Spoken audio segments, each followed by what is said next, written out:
Hello guys, this is Vishnukant Upadhyay. Welcome back to our YouTube channel Master Trust.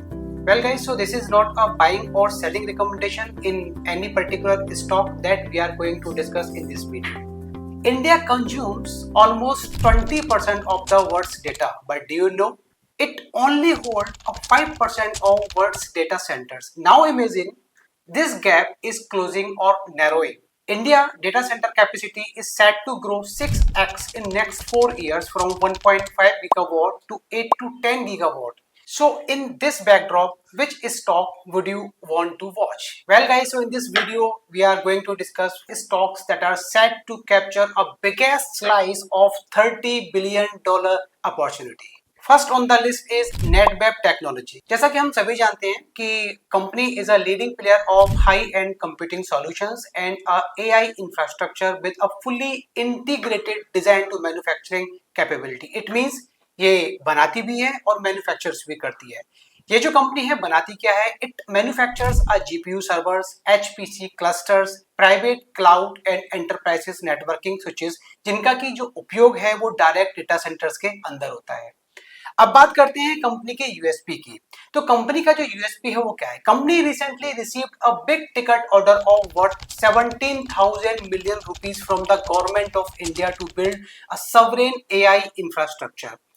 Bye the end of June 2026 company की जो order book है वो लगभग 25,000 million rupees के आसपास की है with a pipeline of 1 lakh million rupees, जो कि FY26 का जो रेवेन्यू है उसका 4x से ज्यादा है। Company is currently heavily investing in a capex to expand its manufacturing capacity. Faridabad में एक प्लांट है उनका, उसमें लगभग 6,500 मिलियन रुपीस के आसपास का उन्होंने इन्वेस्टमेंट किया है। यदि कंपनी के फाइनेंशियल्स की हम बात करें तो देखिए revenue and net profit have grown at a CAGR of 55% over the last 5 year. ROE return on investment and ROCE return on capital employed currently standing at 33 and 37.5% respectively at the end of financial year 2026.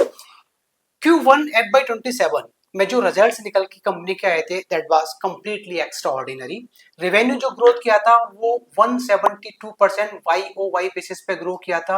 EBITDA लगभग आया था 120 करोड़ के आसपास का, that was up 170% year on year.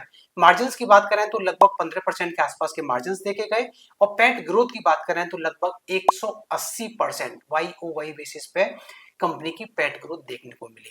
तो financials में यदि देखा जाए तो कंपनी में कोई भी मेरे को रेड फ्लैग फिलहाल नजर नहीं आता है, बट यदि कंपनी का थोड़ा सा टेक्निकल चेक लिया जाए तो technically company is doing a quite good.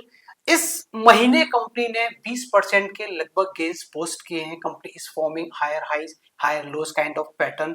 Technical parameters की हम बात करें तो सभी मूविंग एवरेजेस के ऊपर है और जो की ऑसिलेटर्स हैं they all are printing in positive in green. Means company technically और फंडामेंटली दोनों तरीके से काफी अच्छी नजर आती है।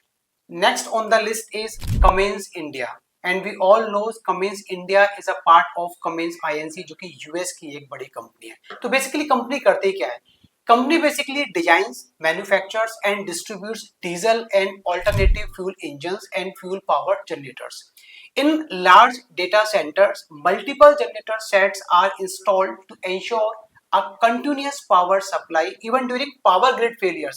और हम सभी जानते हैं as India increases its data centers capacity, there will be a more demand for the power and also generators demand for a backup power. Company के यदि हम यूएसपी की बात करें तो FY26 में 26,000 से ज्यादा के पावर ये जो जनरेटर्स हैं कंपनी ने सप्लाई किए हैं और अक्रॉस द सेक्टर, जिसमें से डेटा सेंटर्स भी आता है। पावर जनरेशन रेवेन्यू का 30% जो है वो अब डेटा सेंटर से आ रहा है। लास्ट 5 इयर्स में company has invested around 10,000 million rupees in plant modernisations and capacity expansions.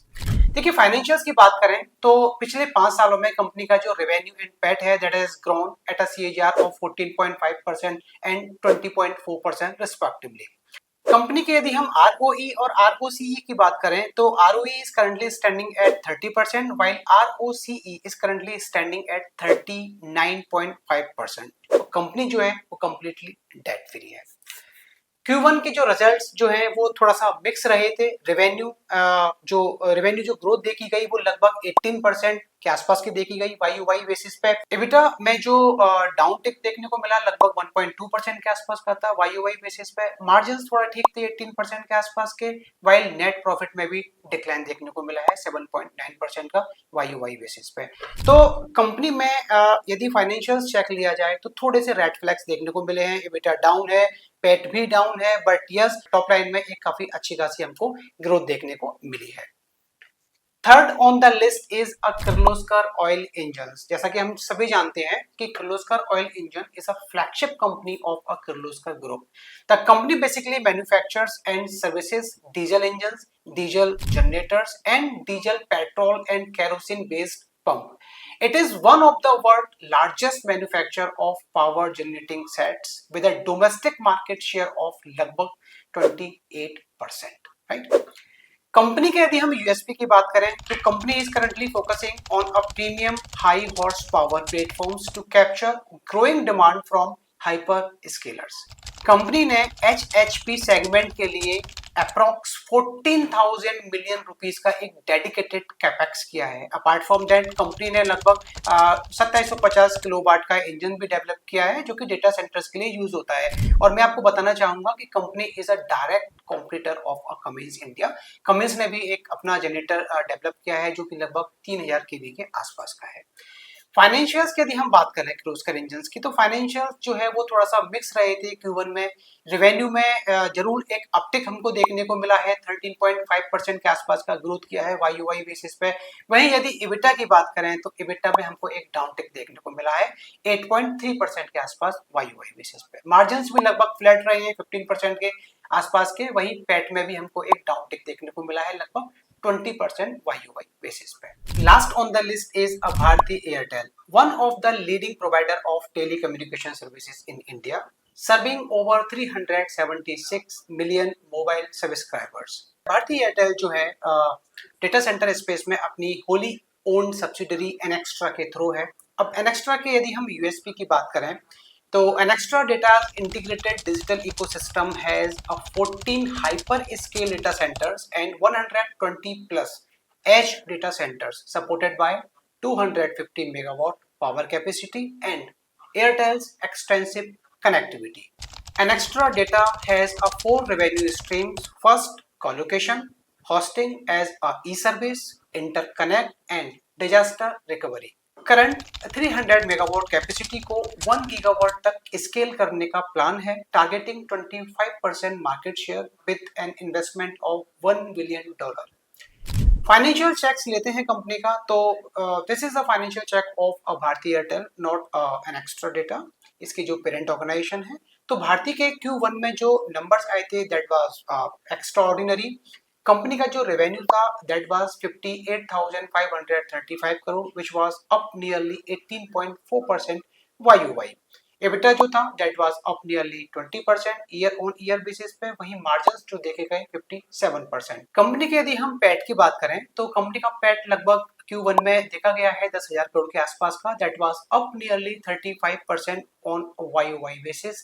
Company का जो ARPU है, average revenue per user, that was recorded around 264 rupees, that was up nearly 5.60% on YOY basis. So guys, we have discussed a 4 stock on our data center theme. If you have any query related to any particular stocks that we have discussed, please drop your query in the comment box. And thank you for watching this video.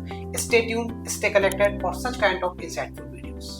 Investment in securities market are subject to market risks. Read all the related documents carefully before investing.